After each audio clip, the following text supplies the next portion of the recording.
Entah siapa yang punya ide, Presiden Jokowi atau Presiden terpilih Prabowo Subianto. Hebat keduanya, mempercepat pemanggilan calon menteri, wakil menteri, dan kepala badan 2 hari belakangan ini. Padahal belum dilantik. Dilantik pekan depan. Semua isu yang beredar belakangan ini tak hanya teralihkan, tertutup, tapi juga tertimbun begitu dalam. Semua mata, kamera tertuju ke Kertanegara. Mereka yang datang dan pergi disorot dan diwawancarai. Diskusi apa tadi, kapan ditelepon, dan lain-lain. Ada juga sekelompok orang yang menyuarakan penangkapan Jokowi setelah tak lagi menjabat sebagai Presiden Republik Indonesia.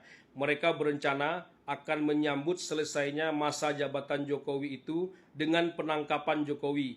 Entahlah kok bisa begitu. Apa kesalahan yang sudah dilakukan oleh Jokowi? Bagi mereka, dosa-dosa Jokowi terlalu banyak untuk disebutkan. Suara ini terlihat dipimpin oleh Amin Rais, Marwan Batubara, Refli Harun, Roy Suryo, Rahma Sarita, Faisal Assegaf, dan lain-lain. Sayangnya suaranya kecil sekali terdengar, seperti orang yang berteriak di tengah rimba saja, keras tapi dia saja yang mendengar.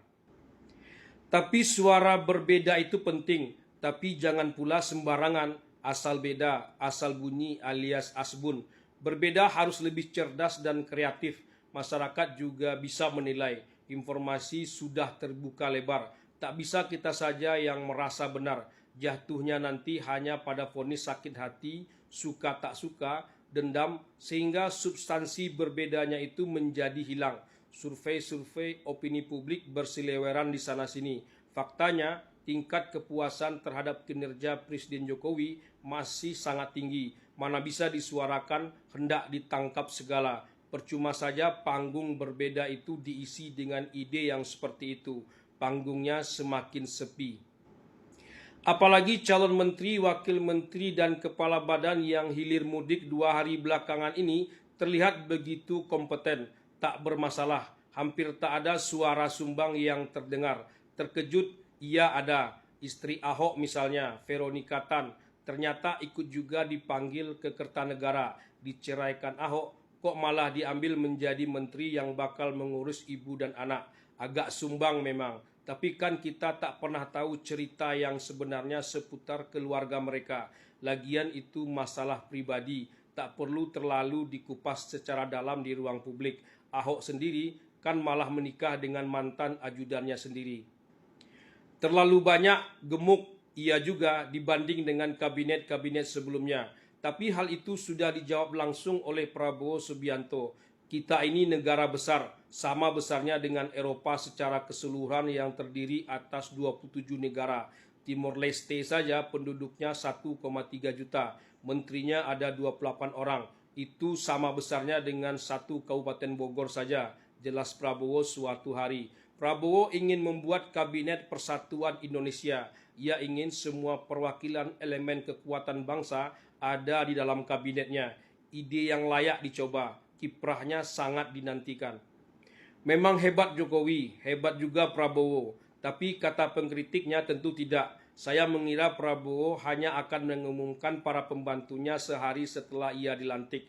Tapi ternyata tidak. Prabowo juga bisa bikin gimmick. Sudah benar-benar politisi dia. Tapi mungkin itu idenya Jokowi juga. Entahlah, tapi Prabowo yang mendatangi Jokowi ke Solo. Berarti itu maunya Prabowo. Prabowo ingin maju sepekan memanggil calon menteri, wakil menteri, dan kepala badannya, seperti juga dilakukan di masa Jokowi dan SBY dulunya.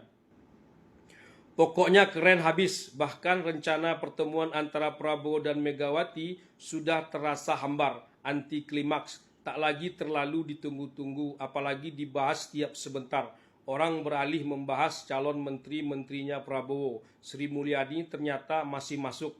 Prabowo mau, Sri Mulyani oke juga. Pasar juga terlihat tenang, tak ada gejolak. PDIP semakin memastikan bahwa pertemuan antara Megawati dan Prabowo sebelum pelantikan sudah dingin, tak hot lagi. Siapa mendatangi siapa sudah tak penting di sini. Masih ada waktu bagi Prabowo untuk merevisi formasi kabinetnya jika benar usai pertemuan antara Megawati dan Prabowo, PDIP masuk dalam kabinetnya Prabowo Subianto. Tapi PDIP pun terlihat tak enak masuk setelah keras-keras di awal, ternyata lembek juga di ujung. Publik akan menilai negatif terhadap protes PDIP selama ini. Nasdem pun terlihat juga meralat pernyataan-pernyataannya selama ini. Secara moral Nasdem tak punya hak menyodorkan nama calon menteri. Tapi kalau diminta tentu saja Nasdem siap. Katanya akan ada pula pertemuan antara Prabowo dan Surya Paloh dalam waktu dekat ini.